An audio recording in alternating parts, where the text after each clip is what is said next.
तव कथामृतं तप्तजीवनं कविभिरीडितं कल्मषापहं श्रवणमंगलं श्रीमदाततं भुवि गृह्णन्ति ये भूरिदा जनाः।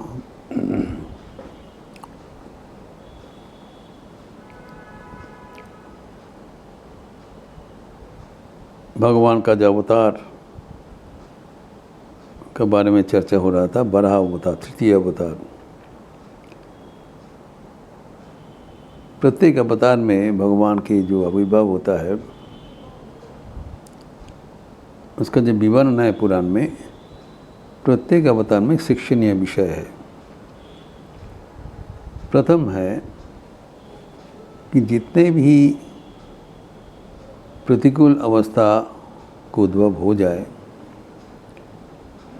भयानक परिस्थिति सृष्टि हो जाए, हमें कभी हताश नहीं होना चाहिए। भरोसा रखना चाहिए कि स्वयं प्रभु ने सृष्टि को उद्धार करने के लिए ज़रूरत पड़े तो स्वयं अवतीर्ण होंगे, नहीं तो अनुरूप से इसको उद्धार करेंगे। He is always at the helm of the affairs. उस समय में लगता है कि ये जो विपद है, ये इसके उद्धार पाना असंभव है, लेकिन आखिर में बारंबार प्रभु ने दिखाया वो मुश्किल आसान वो स्वयं है। अब यहाँ पर हम देखे हैं कि जो महापराक्रमशाली जो हिरण्याक्ष दैत्य आविर्भूत होकर सबको इतने अत्याचार कर रहे हैं, स्वर्ग से देवताओं को भगा दिया एवं मर्त्य में मनुष्य देवताओं को पूजा करते हैं, इस अपराध से सारे पृथ्वी को उठा के रसातल में डाल दिया। तो प्रलय हो गया, पृथ्वी है ही नहीं, दिखाई नहीं पड़ रहा। इस बीच में जब ब्रह्मा अपने शरीर से दो भाग करके मनु व शत्रुपा को उत्पन्न किया और निर्देश दिया कि तुम लोग अभी प्रजा बढ़ाते हुए सृष्टि का रक्षा करो। तो मनु ने बताया ठीक है, लेकिन हम कहाँ रक्षा करेंगे, कोई पृथ्वी को तो दिखाई नहीं पड़ रहा है। ब्रह्मा भी देखा कि पृथ्वी तो रसातल में अंतरित हो गए, ये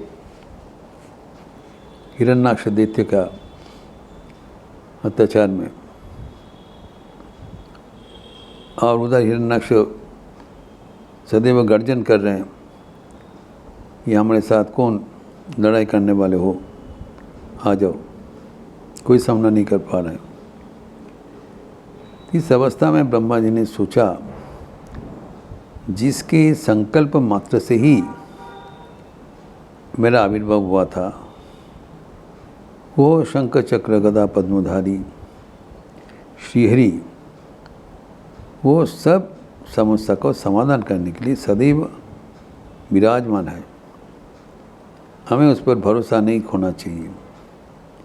ये सोचकर वो श्रीहरि को स्मरण करते रहा, प्रार्थना करते रहा, हे प्रभु आप इस समस्या का समाधान करें।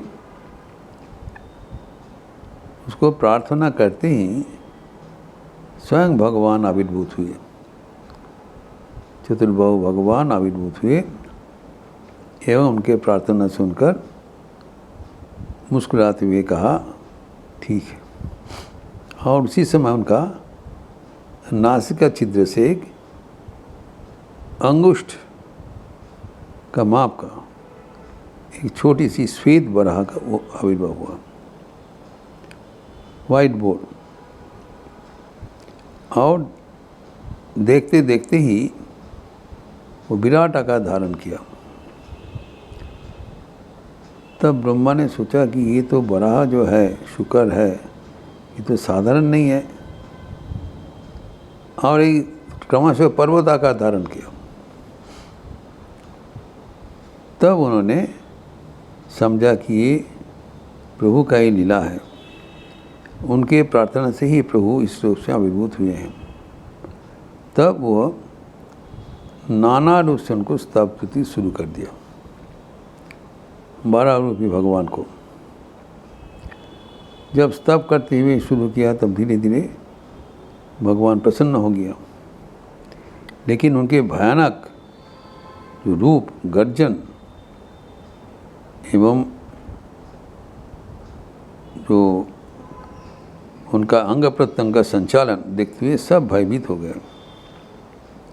साधारण नहीं थे, भयानक उसका आविर्भाव हुआ। लेकिन उसी समय जो मुनि श्रेष्ठ ने जो स्तव स्तुति कर रहा था, उसको सुनकर वो भयानक रूपी बराह उनको भी आशीर्वाद दे रहे थे, परम कारुणिक दृष्टि से देख रहे हैं।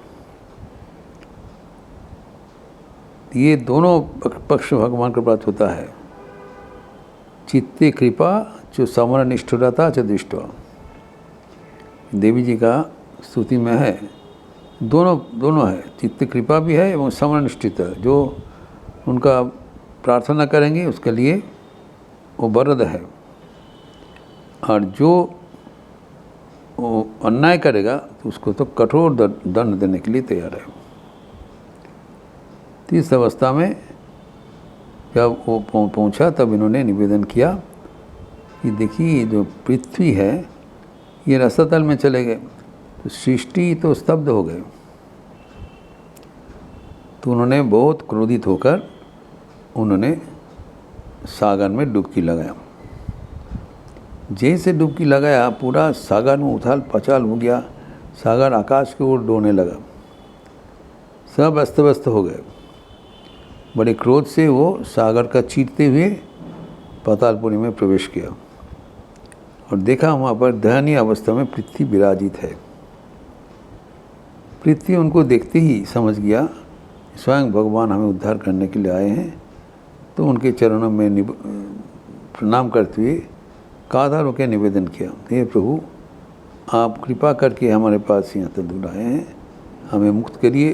पृथ्वी के सारे जो प्राणी है, उद्भिद है, सब सिहीन हो गए, आप इनको उद्धार करें। बहुत स्तुति किया। जब ऐसे बहुत स्तुति किया तो भगवान बहुत प्रसन्न हो गए। प्रसन्न होकर अपने दाढ़ों से पृथ्वी को उठा लिया। ठीक है, चलो मैं आपको तत्काल पुनर्प्रतिष्ठा कर दे रहा हूँ। तो बाई टास्क ही लिफ्टेड बराह विशाल रूपी, तो वो उसको उठा के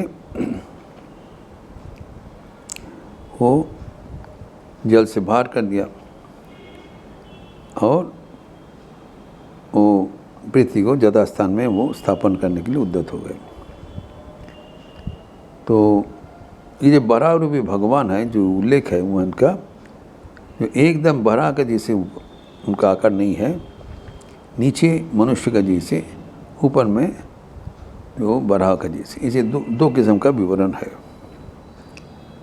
तो और एक में है बराह जैसे है। तो अभी वो जब ला रहे थे, इसके बीच में वो हिरण्याक्ष, हमने बताया कि हिरण्याक्ष वरुण देव के पास पहुंचा और वो कहते हैं हमें भिक्षा प्रदान करिए, व्यंग करके कह रहे हैं। तो क्या भिक्षा लेने चाहे तो हमसे संग्राम करें, हम युद्ध की भिक्षा मांग रहे हैं। तो वरुण देव समझ लिया इनका आशय क्या है। उन्होंने कहा मैं तो आपसे उस युद्ध करने के मानसिक इच्छा नहीं है, अगर आप चाहे तो जो भगवान अभी उपस्थित हुए हैं उनके पास जाके आप उनसे लड़ाई करें, तो तैयार रहेगा।